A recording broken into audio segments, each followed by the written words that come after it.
Don't rely on the government.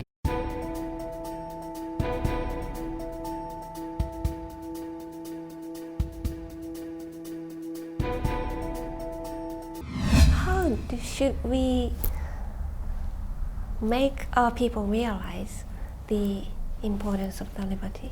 The way to really appreciate liberty is to lose it. My wife grew up in China during the Cultural Revolution. They had zero liberty. Under the communist system, you couldn't make Levi's without execution. There was a man who decided to make jeans, blue jeans, because it was cool. He wanted to do it. But it was a private thing, a market thing, and he was executed. You know, my wife can tell you so many stories about the Cultural Revolution and how people died for stupid reasons.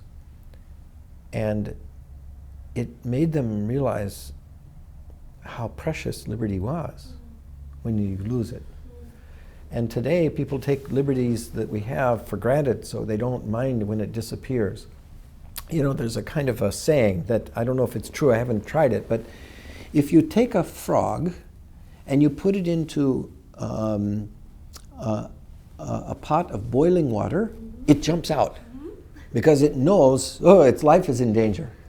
But if you take a frog and you put it into cool water and gradually raise the temperature, it stays there until it's cooked. Well, that's how I think of people. If they lost liberty instantly, they'd be angry. But if they lose it gradually over time, they don't even notice it until they're dead. You know, they've lost it. And that's, I think, what's happening right now. And the one thing that troubles me is that liberty is very fragile. Civilization is very fragile. Well, the nice thing about economic freedom and getting wealthy is that it empowers people. They can get these iPhones where they can, and internet where they see the world. And then they become kind of eager to have more freedom. And they have the ability to push back against government.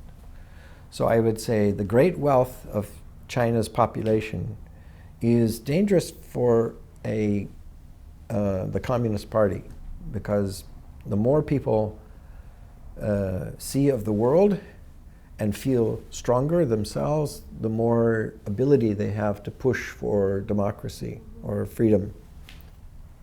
If we don't teach anyone about freedom and how the free market works, then it is sure to go the bad way, because people won't see any alternatives. They'll just see, well, we have to have a powerful ruler like Mao or Hitler or Stalin to take charge. But if we do our job now and show people that there are solutions in the free market that they can turn to, then when there's trouble in China, they have a chance to turn towards free markets as a solution. So I'd say it's an unwritten story yet. We don't know yet. But we will write the story. So how do you see the role of religion in the economic world? Religion is an extremely valuable contribution towards liberty, because religion always holds some authority above the politician. The non-religious people very often think that the highest authority in the land is their government, their president, their ruler, maybe their emperor. They don't have to say they are perfect, you know, they're imperfect. And so that's a good thing. And also it gives you motive to say it's worth spending my life to change for a better world, because it's such a noble and objective, a mission in life, you could say. The strength that one derives from that religion is something that is an important driving force for liberty all the time. They predict their future is not so bright, and they really want to depend on the social security provided by the government. How do you see this situation And if you have a message, please give us to them.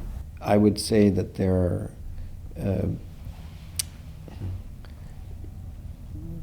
then the best way is to try and become self-sufficient.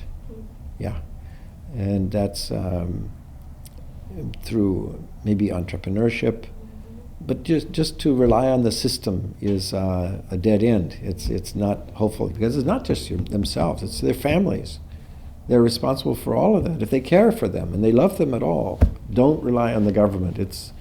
To do that is a lazy false hope.